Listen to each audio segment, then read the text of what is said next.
আমি বাড়ির ঘুরে আপনাদের বলেছি, নতুন করে তো বলার কিছু নেই।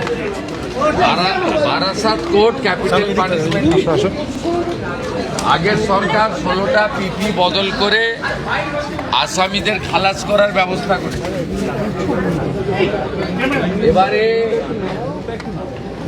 যে পরিবার ক্ষতিগ্রস্ত হয়েছে তারা সুপ্রিম কোর্টে গেছে, মামলা সুপ্রিম কোর্টে বিচারাধীন।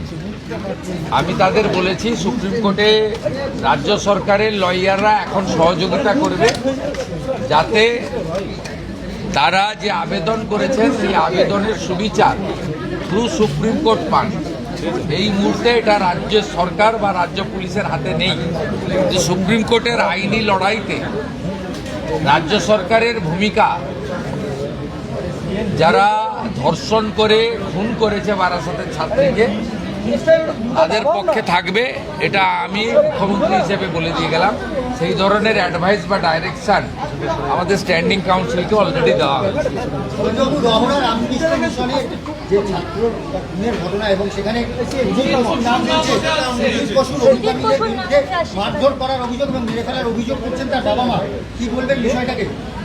দেখুন, আমি যা বলবো সেটা তো এখানে কার্যে পরিণত হবে, অ্যাকশনে পরিণত হবে। এটা সাংবাদিকদের কাছে বলার বিষয়বস্তু নয়। এখানে মানুষ আসেন, তারা অনেক প্রত্যাশা নিয়ে আসেন। আমি আপনাদেরকে শুধু বলতে পারি, আজকে আমি রাজ্য বিজেপির যারা সেক্রেটারি ছিলেন তাদের কাছে এর আগে যে 5-6টা আমরা জনতার দরবার আমি করেছি, তার অ্যাকশন টেকেনও আমার অফিস ওনাদের হাতে তুলে দিয়ে গেছে। আর তো শুধু দেখনা হয় সোচনা হয়তো আমরা বিশ্বাস করি না, আমরা করনা হয়তো বিশ্বাস করি। অ্যাকশন টেকেন রিপোর্টও আমরা দিয়ে দিয়েছি। মোরাললেস 80% অভিযোগের সমাধান পশ্চিমবঙ্গের বিজেপি সরকার করতে পারছে। আমি নিজেও এটা মনিটরিং করি। স্যার, 2021-এর ভোট পরবর্তী হিংসায় তৃণমূল দ্বারা আক্রান্ত একটি পরিবারও এসেছিল, তারাও আপনার কাছে গিয়েছেন, তারা বলছেন সাহায্য পেয়েছে। ওরা বিচার পাবে। 9 জন অভিযুক্ত, কাউকে ছাড়া হবে না। সিবিআই মামলা নেওয়ার কোর্ট অর্ডারে তো সিবিআই নিয়েছে। সিবিআই ঢোকার আগে ওখানকার পুলিশ চার্জশিট দিয়ে মামলাটাকে নষ্ট করেছে। আমি পিটিশন নিয়েছি, এসপি রানাঘাটকে নির্দেশ চলে গেছে এই মামলা রিওপেন করতে, এবং পুলিশ তার আইন অনুযায়ী, ভারতীয় ন্যায়সঙ্গতা অনুযায়ী, বা যেহেতু 2021-এর ঘটনা, সেই ঘটনা অনুযায়ী তারা আইনের যে ধারা আছে সেই ধারায় ব্যবস্থা নেবে।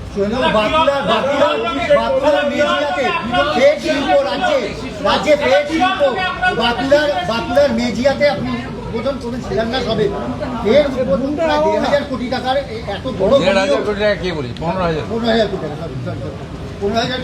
শুধু তাই নয়, 17 তারিখেও হবে, 19 তারিখে আমুলেরও ভূমি পূজন হবে। আমাদের স্বরাষ্ট্র সমবায় মন্ত্রী করবেন ভারত সরকারের। আমাদের আগস্ট মাসে দুর্গাপুরে আরেকটি 4,000 কোটি টাকার ইনভেস্টমেন্ট প্রপোজাল আমরা ছাড়পত্র দিয়েছি, তারও ভূমি পূজন হবে। আমরা জনগণের কাছ থেকে কয়েকটা মাস সময় চেয়ে নিয়েছি, ইতিমধ্যে তার ফল আপনারা দেখতে পাচ্ছেন। এখানে অন্য অনেক ডেভেলপমেন্টের সাথে সাথে ইনভেস্টমেন্ট এবং এমপ্লয়মেন্ট দুটো কাজও একই সঙ্গে চলে।